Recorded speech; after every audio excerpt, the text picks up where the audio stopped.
ये शहर वीरान हो जाएंगे 2 मिनट में। अगर रोटी न मिले तो ये बंगला और ये फ्लैट और ये मकान सब खाली पड़े रह जाएंगे। कोई नहीं, जहाँ रोटी मिलेगी वहां भाग के जाएगा। ये सब खाली हो जाएंगे और वो रोटी तुम्हारी मुट्ठी में। रोटी का कोई कारखाना हिंदुस्तान में नहीं बना।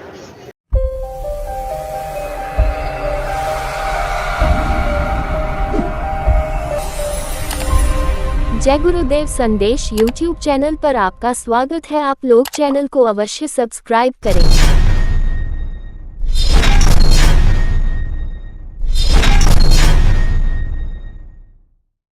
रोटी के कारखाने ये काश्तकारों के खेत है। ये खेत है, ये रोटी देते, ये अन्नदाता है और बगैर अन्न के कोई जिंदा नहीं रह सकता। यानी सबके प्राण एक काश्तकार की मुट्ठी में। लेकिन इसके बेचारे को कोई अधिकार नहीं, क्योंकि इन लोगों ने जानकर इसका संगठन नहीं बनाया। ये संगठन बना देंगे तो ये अपना अधिकार मांगने लगे और तुमने अभी तक नहीं जान पाया। उन्होंने अपनी पार्टी, अपने संगठन बनाए, अपना झंडा तुमको पकड़ाया और उनका झंडा पकड़कर तुम जिंदाबाद मुर्दाबाद चिल्लाते रहते हो और तुम्हारा कोई काम नहीं। तुम्हारा कोई झंडा बना? अरे तुम पढ़े लिखे बुद्धिमान हो, झंडा अधिकार का प्रतीक होता। अगर झंडा हो जाएगा तो अपना अधिकार मांगेगा। इसीलिए जानबूझकर किसी ने तुम्हारा कोई झंडा नहीं बनाया, न झंडा बनाया न संगठन बनाया। और बाबा जी ने आपका बनाया, लेकिन आपने उसको माना नहीं। जब ये भारत की जनता जाकर रोई, कहने लगी बाबा जी हमारी कोई सुनता नहीं। ये लोग आते हैं चंदा नोट के समय, अपनी बात सुना के चले जाते हैं। इसके बाद 5 साल कोई न आता न कोई दिखाई देता। तो कहा जब तुम जान गए हो कि तुम्हारी कोई नहीं सुनता तो तुम इनकी क्यों सुनते? क्या तुमको भगवान ने बुद्धि नहीं दी? तुम बुद्धि का से क्यों नहीं विचार करते हो? अरे 1 बार 2 बार 3 बार 14 पंचवर्षीय हो जाए निकल गई, यानी 70 साल तुम इन्हीं की सुनते रहे और इन्हीं की मानते रहे और इन्हीं का करते रहे। लेकिन तुम्हारा काम किसी ने नहीं, तुम्हारी किसी ने नहीं सुनी फरियाद और फिर भी तुम सो रहे। तो बाबा जी ने कहा ठीक है मैं तुम्हारे लिए व्यवस्था बनाए देता। तो उन्होंने व्यवस्था बनाई। उस व्यवस्था का नाम क्या दिया? दूरदर्शी। जो दूर तक देखता, दूर तक सोचता, दूर तक विचारता और सबके कष्ट मुसीबत को दूर करने की ताकत रखता, शक्ति रखता है, भूमिका रखता है, योजना रखता, उसको कहते हैं दूरदर्शी।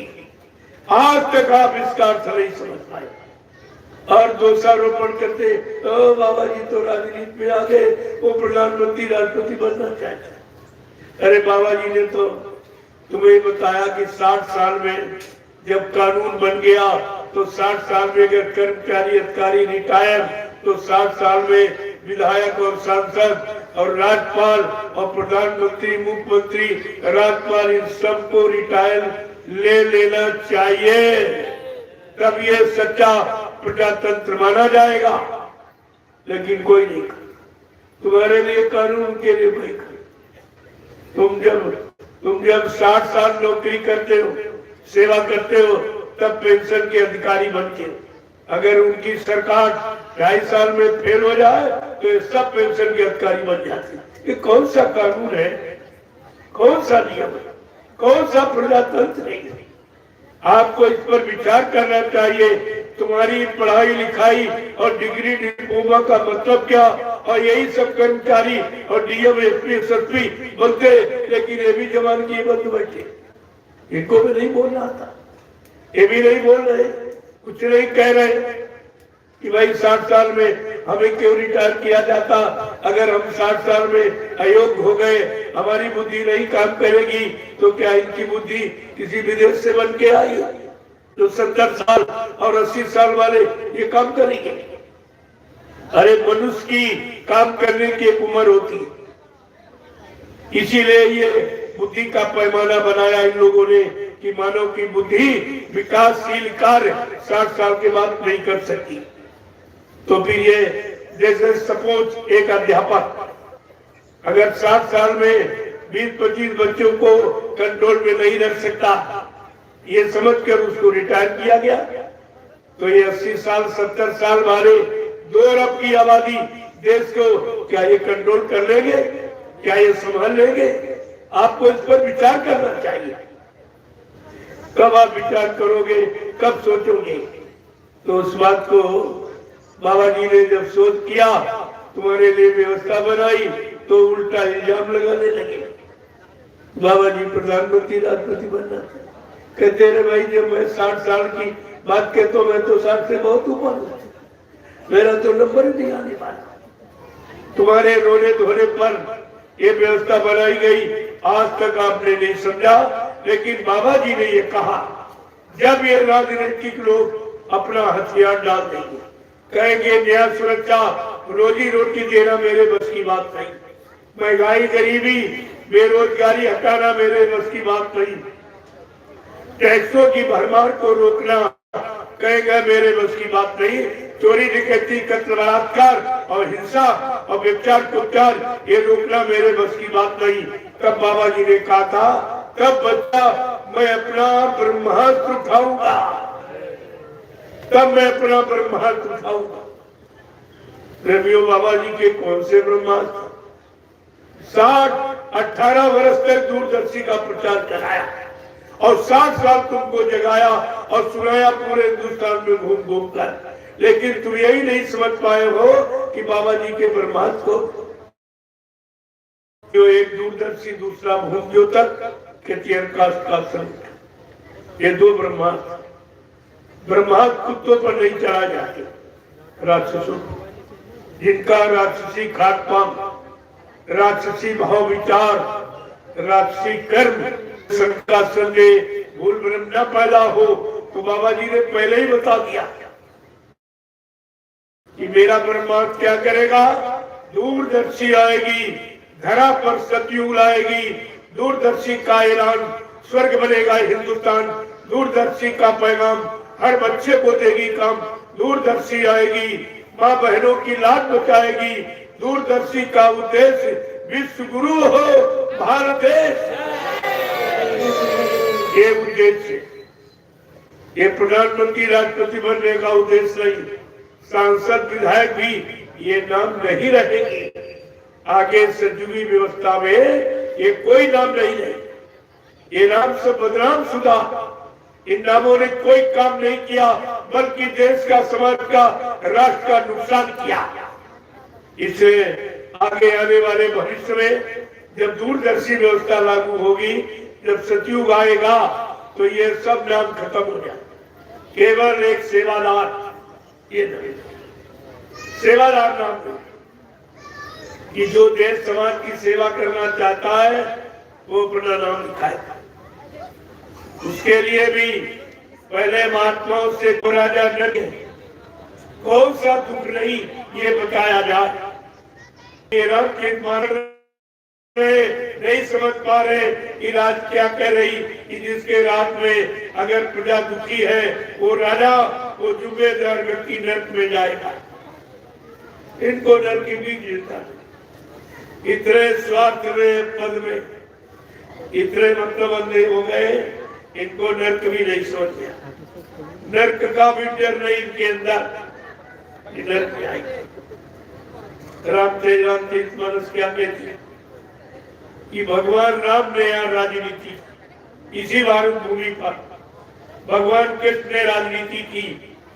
अगर उनकी राजनीति ये पढ़ लेते तो ये भी उसी तरह जनता को सुख प्रदान कर देते। राम की राजनीति क्या कह रही कि राम राज्य बैठे त्रैलोका, हर्षित भये गए सब सुखा, जिद्दी सुख चले गए।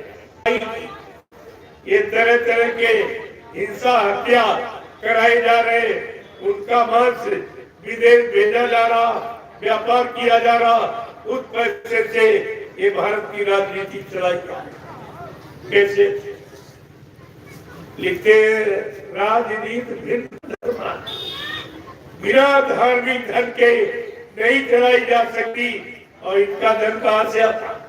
महंगाई बढ़ा के, यानी मतलब टैक्स बढ़ा के, जीएसटी लगा करके, उधर मुर्गा काटो, मछली काटो, बकरा काटो, अंडे फोड़ो, शराब बेचो, इसकी कमाई से ये भारत की राजनीति चलाई जा रही।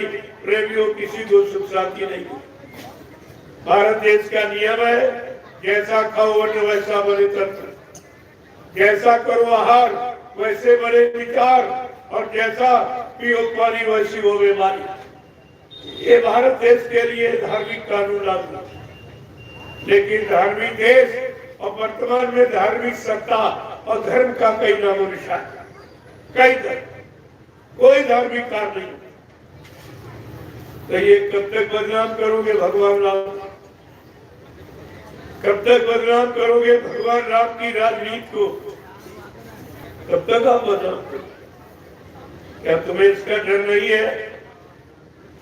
और भारत की जनता को भी सोचना चाहिए, इसको भी कि सुने खगपति ये समुनि प्रसंगा, और बुध नहीं करई अधम कर संगा। बुद्धिमान पुरुष कभी अधर्मियों का साथ नहीं करते। और आप लोग क्या करें? तो अधर्मियों का साथ करते। तो उन्हीं को जो तुमको परेशान कर रहे हो, जो तुम्हारे पर महंगाई और टैक्स ये लगा रहे, और उन्हीं को तुम सहयोग कर रहे। तुम कब जागोगे? क्या सोते ही रहोगे? क्या ऐसे मार खाते ही रहोगे? तो तुम्हारी पढ़ाई लिखाई किस काम आई? न तुम्हारे सुख शांति के लिए काम आई, न देश समाज को सुख शांति देने के काम आई। फिर इसका मतलब क्या? इस पर आपको विचार करना। मैं तो केवल अभी इशारे कर रहा हूं, जानता तो सब हूं, लेकिन अभी नहीं बताऊंगा। जब तुम्हारे अंदर जानने की इच्छा और जिज्ञासा होना देखूंगा, तब आपको बता दूंगा उसमें क्या है। लेकिन जब भूख लगती है तब रोटी की कीमत, प्यास लगती है तो पानी के एक एक बूंद की कीमत। जब तुम्हारे अंदर इच्छा उठेगी कि नहीं, हमको सत्मार्ग चाहिए, हमको जीने का रास्ता चाहिए, हमको जीवन में सच्ची सुख शांति चाहिए, हमको परमात्मा की यादगार चाहिए, हमारा मानव जीवन पाक साफ निर्मल पवित्र हो जाए, हमारी जीवात्मा के परमात्मा के पास पहुंच जाए, ताकि हमारा इस काल माया देश से छुटकारा मिल जाए। जब तुम्हारे अंदर ऐसी इच्छा, ऐसी ख्वाहिश और तमन्ना देखी जाएगी, फिर सब आपको दे दिया जाए। वो तो आपके लिए बनाया गया, लेकिन बगैर पात्र और पात्रता के कोई चीज सुरक्षित नहीं है। अगर गंदे बर्तन में कोई चीज दे दीजिए तो वस्तु खराब हो जाए। इसलिए जब तक ये पात्र, ये मानव शरीर अनमोल है, पात्र है, ये परमात्मा को पाने के लिए और महात्माओं की सच्ची यानी चीज रखने के लिए, नाम धन का खजाना जो महात्मा देने आते, उसको पाक साफ बर्तन में जब रखा जाएगा तो ये फलीभूत होगा। तब इससे आपका काम, जिंदगी में कोई पूजा नहीं स्वीकार होगी, आप जानते हो। तो फिर ये पूजा जो तुम कर रहे हो, तुम पूजा का भी अर्थ नहीं जानते हो।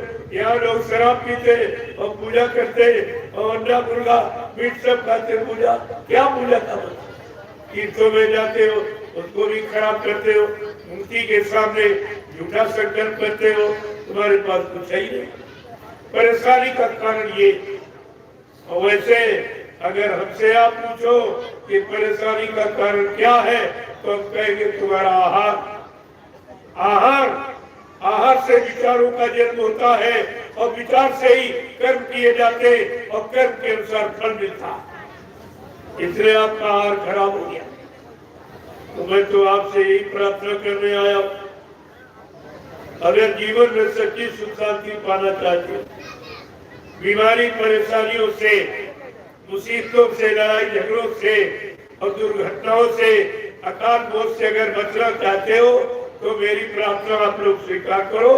आप सब परिवार शाकाहारी हो, शाकाहारी बनने में कोई खर्चा नहीं, बल्कि जो तुम अपना ये धन कमाई जो नाजायज इन वस्तुओं में खर्च करते हो, जिससे मानो शरीर खराब होता है, तरह तरह की बीमारी आती है, बुद्धि नाशक नशा शराब का प्रयोग करके बुद्धि खराब कर लेते हो, माँ बहन बेटी बहू की पहचान समाप्त हो जाती है, तो ये तुम्हारा बच जाए धन, और यही बचा हुआ धन तुम्हारे बाल बच्चों के पढ़ाई लिखाई के काम आवे, शादी ब्याह में काम आवे, घर मकान बनाने में काम आवे।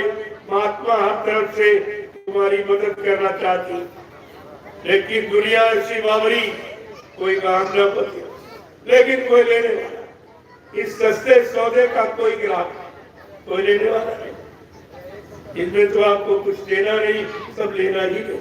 ये दरबार है, ये दुकान नहीं है, दरबार है। दरबार में लुटाया जाता है और दुकान पर बिना पैसे का सामान नहीं मिलता। वहाँ पैसा खर्च करोगे तब कुछ, और यहाँ लुटाया जा रहा। दरबार दुकान में यही फर्क है, कितनी धर्म की दुकानें लग गई, जगह जगह लोगों ने दुकानें लगा रखी है, तो बगैर पैसे के नहीं, सेवा दो, चंदा दो, सामान दो, सम्मान दो, ये सब बताओ। लेकिन कोई ये नहीं कहता ये लो, ये ले जाओ, ये ले जाओ, अपना काम बना लो, अपनी मुसीबत दूर कर लो, ऐसा कोई कह रहा आपसे?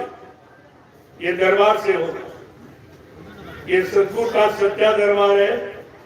इस दरबार की कोई नकल भी नहीं कर सकता।